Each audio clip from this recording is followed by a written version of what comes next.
Preparing for a referendum that could result in the world's newest country, the north and south of Sudan now have a framework for some thorny issues. As millions of South Sudanese begin registering for their long-awaited independence referendum scheduled early next year, what are the chances of concluding a peaceful poll and honouring its results? This is Inside Story.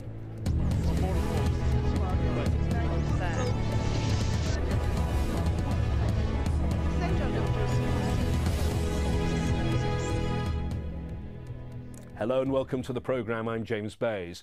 The African Union says both the north and south of Sudan have committed to their framework leading up to the long-awaited referendum on whether there should be independence for the south. They've agreed to maintain a soft border permitting movement of people and goods between the two sides. Meanwhile, thousands of South Sudanese began registering for the referendum that will seal their fate. Harun Mutasa is at one of the registration centres in Juba. The countdown to next year's referendum has started, and people in Southern Sudan are getting ready. Some hope it'll be a fresh start for the war-torn region. I want to cast my vote because it's important to me. First of all, I've suffered a lot and I've seen my people suffer. Preparing to register voters has been a logistical nightmare. Southern Sudan is one of the poorest places in the world. Transporting registration material has been challenging. Some in the international community are concerned the South won't be ready by January, but a postponement seems not an option. We are determined to accomplish or to respect the date on the 9th. That's why now we are beginning on the 15th, and by the 9th of January, the people are going to cast their ballots. The priority now is to encourage as many people as possible to register. People have until the 1st of December to line up and register to vote. Now, they have to register if they want to participate in next year's referendum. The process seems pretty quick and pretty simple. They come to one of these registration centres and they give their details and their IDs. It's written on this form, and then they have to dip their finger in this indelible ink. This is proof that A, they've registered, and B, they can't register again. Now, it's been a long road for Southerners to get to this point. Some have waited 5 years to be able to choose whether to vote to separate from the north or to remain a united country. Logistically, it's been a nightmare. The referendum will only be considered legal if 60% of those who register actually show up on voting day. Political campaigns sometimes go late into the night as politicians try to gather support. Officials in the south hope people here vote for secession. Those in the north want Sudan to remain one country. The race to see which side eventually wins is intensifying. Harun Mutasa, Al Jazeera, Juba, Southern Sudan. Joining me now are guests on this subject from Juba, a city that could become the world's newest capital, the official spokesman for the government of South Sudan, Barnaba Marial Benjamin. And here in our studio in Doha, Mohammed Ibrahim Shoush, the cultural advisor to the Sudanese embassy in Qatar. And finally in London, John Ryle, chair of the Rift Valley Institute specialising in Eastern Africa. John is also a professor at Bard College in New York. Gentlemen, welcome. Let's start with you, Professor Ryle. Your institute recently published a report about the referendum called The Race Against Time. Can this poll take place on time, and can it be done peacefully? I think it's possible. Remember, we're talking about two polls. We're talking about a referendum in Southern Sudan and a separate referendum in Abyei, which is this disputed area between North and South. And I think the southern referendum, as you mentioned, registration has begun. Registration is a very important process, obviously, in any election. It has begun. It's late. The timetable has been compressed. It's very difficult. As you mentioned, the terrain is difficult. People are widely scattered, and not all Southern Sudanese voters are actually in Southern Sudan. A lot of them are in Northern Sudan. They have got quite a lot of logistical assistance from the UN. There's been a certain degree of disorganization, and I think it's still touch and go. But I think it is possible for this to happen on time. A bit of a logistical nightmare, though, isn't it, Mr. Benjamin? Just 55 days to go. Absolutely. As you know, when people think about registering for a referendum for the people of South Sudan, this is a population that waited for the last 50 years to see this hour come. So psychologically, people are completely prepared, and I'm sure despite some logistical difficulties, as said by Professor Ryle, definitely the referendum can still go ahead in time.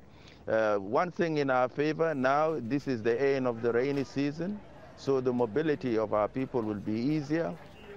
Secondly, we are going to hold a referendum, especially when we have gone through one of the most difficult elections the last year in April, which is a rainy season. And yet we could make that one of the most difficult elections ever seen anywhere on earth, but we successfully ended it. But I can tell you the logistical problems are not unsurmountable. We will be able to resolve this. We have kicked off today throughout the whole of South Sudan, including our counties. They have actually gone and are going to register quite comfortably without any hullabaloo or anything of the kind.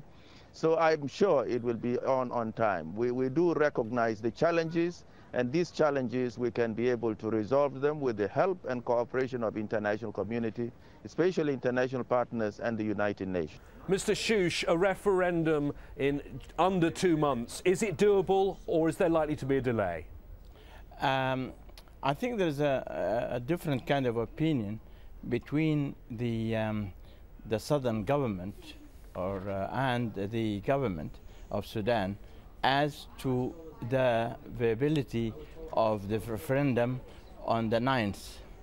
The SPLM seemed to insist that we should keep to the schedule, which is the 9th of January. In fact, the government's stand is that it is for the benefit of the Southern Sudan that the referendum should have all the facilities to become acceptable, to have all the conditions that will give the Southerners the ability to form their opinion and to express them. But Professor Ryle, these aren't just logistical challenges. There are all sorts of things to be agreed, including the borders of what would end up being a brand new nation. That is true, and it's a very important issue, as has been mentioned in the framework agreement you mentioned that was negotiated by the African Union between the two parties. But it's not necessary to demarcate borders in order to hold the referendum. You have to bear in mind the difference between demarcation and delineation. Delineation is drawing a line on a map. It's roughly clear where the borders are. Demarcation is marking them on the ground. That's a very, very important issue for the future relations between the countries, but it's not vital in order to hold the referendum. Mr. Benjamin, how important for you is it that these issues are resolved before polling day? First of all, there must be a spirit of the comprehensive peace agreement from both parties, that is the National Congress Party and the SPLM. And we, as the government of South Sudan, we have been maintaining that type of spirit, that peace must be maintained. Secondly, we have got a political agreement on the border, that the border shall be as it stood in 1st January 1956. It means politically we have agreed where the demarcation of the border can be done. Thirdly, as you know, there are many countries, former Soviet Union, today Ukraine and Georgia, have become independent from Russia while they have not yet even drawn their borders. So as long as there is goodwill between the two parties, and as long as we have politically agreed that there's a border, which is 1/1/1956, I think it is for the technocrats to go on the ground and mark those borders. Thirdly, we have the Anglo-Egyptian administration, the British and the Egyptians were there. They have the maps in their archives where it was marked clearly what the boundaries of these provinces were. So really we can still go ahead with the referendum, and at the end of the day, hoping for a post-referendum good relationship, enhancing our trade, our businesses. I'm sure this process is the challenge we can overcome. We can still go ahead with the referendum, because the referendum has no borders. We are even going to have those in London and those in America and Australia and Canada that are going to vote.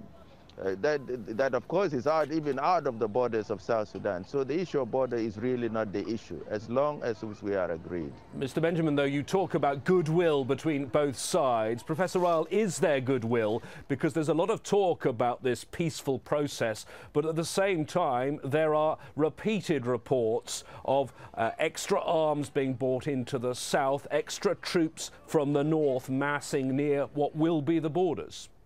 Well, I think all countries tend to maximise their defences at times of political tension.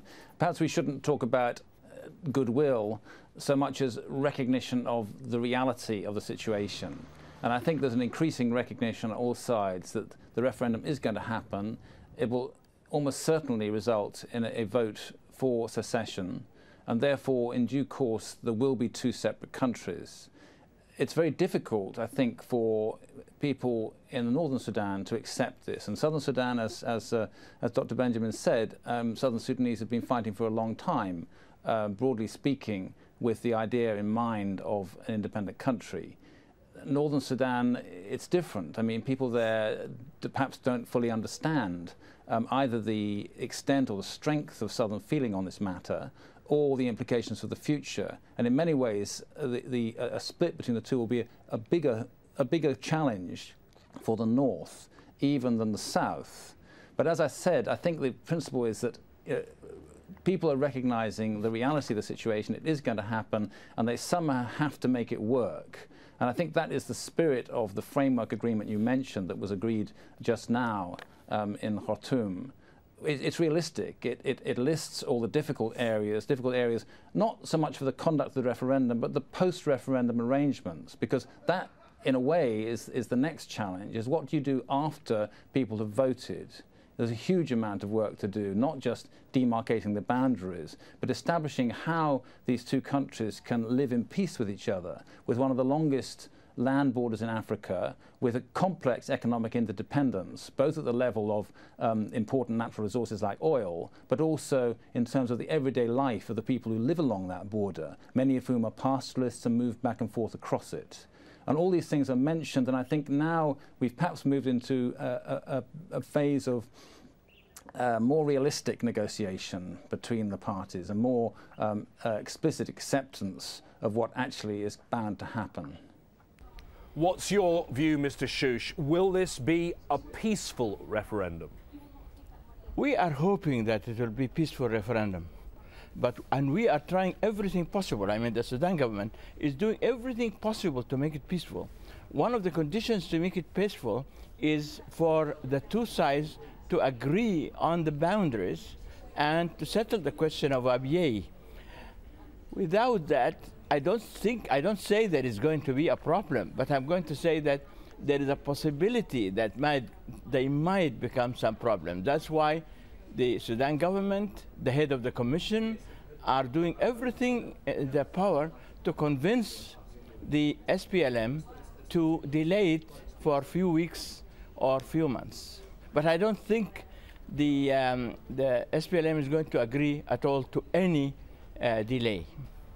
Well, as you've just mentioned, Mr. Shush, Sudan will be holding not just one referendum, but two simultaneously.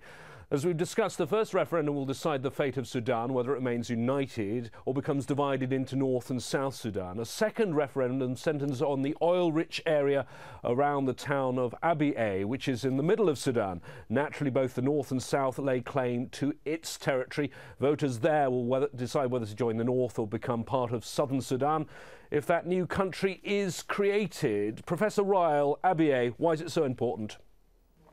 Well, Abyei is important because it's an enclave inhabited mostly by people of non-Arab, non-Muslim ethnicity.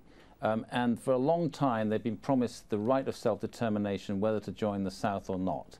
I think it's also important to note that the issue of Abyei has effectively been settled by an international court in The Hague, a judgment that was accepted by both parties, by the SPLM, by the government of South Sudan, and by the government in Khartoum.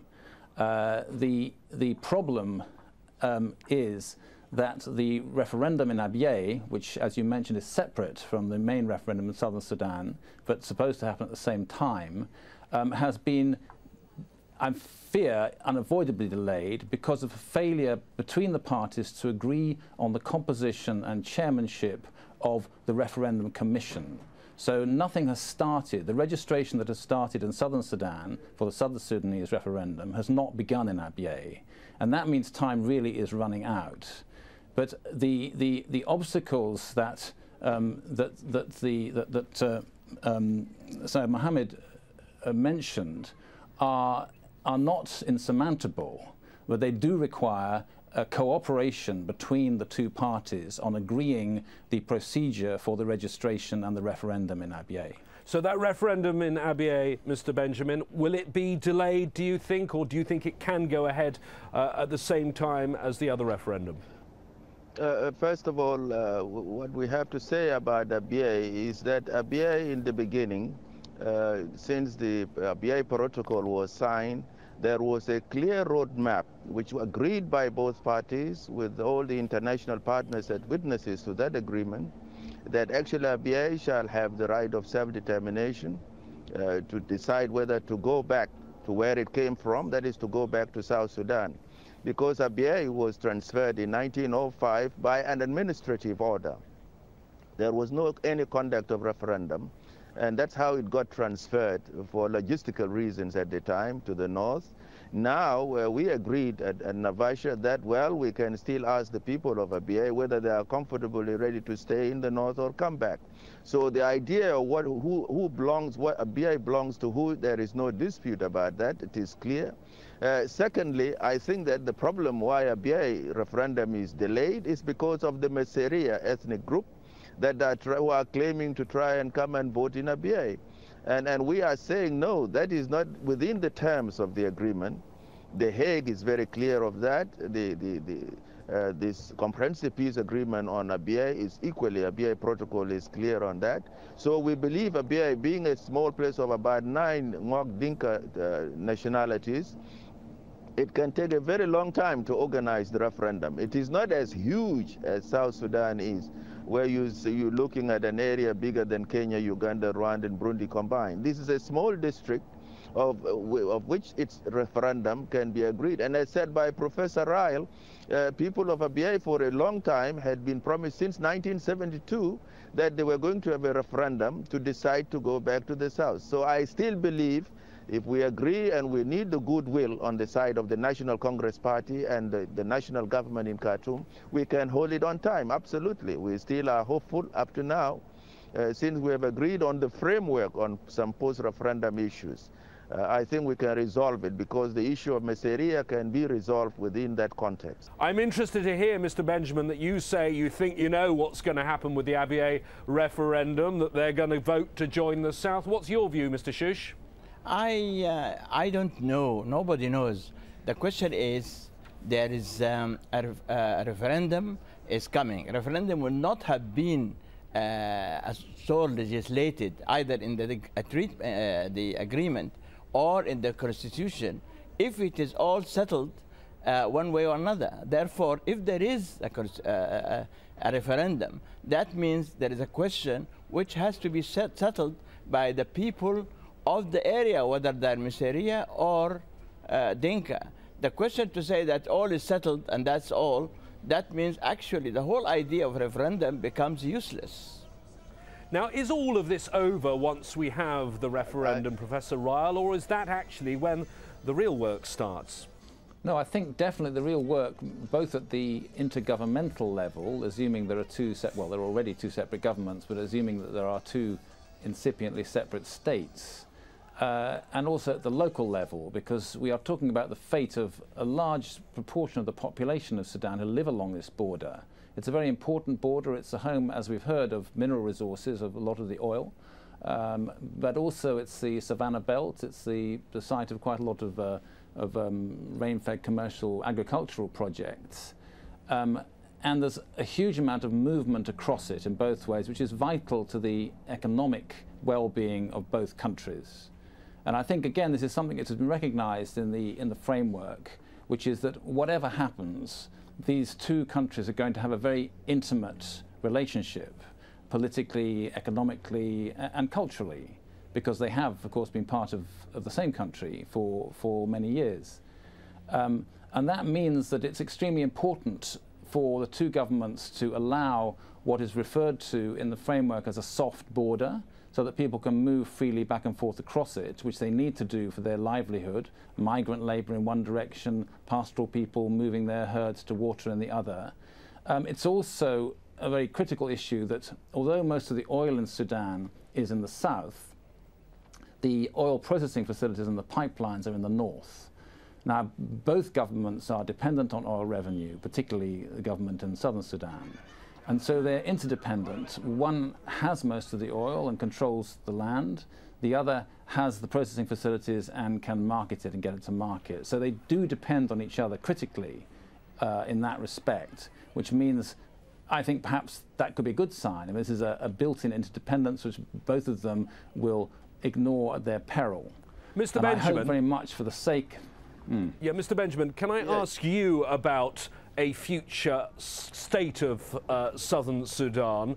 Because if the referendum does go that way, a very heady moment for your people, but this could be the moment of a birth of a failed state. You rely on support from NGOs, you have a small, very poor landlocked country. Is it a viable nation?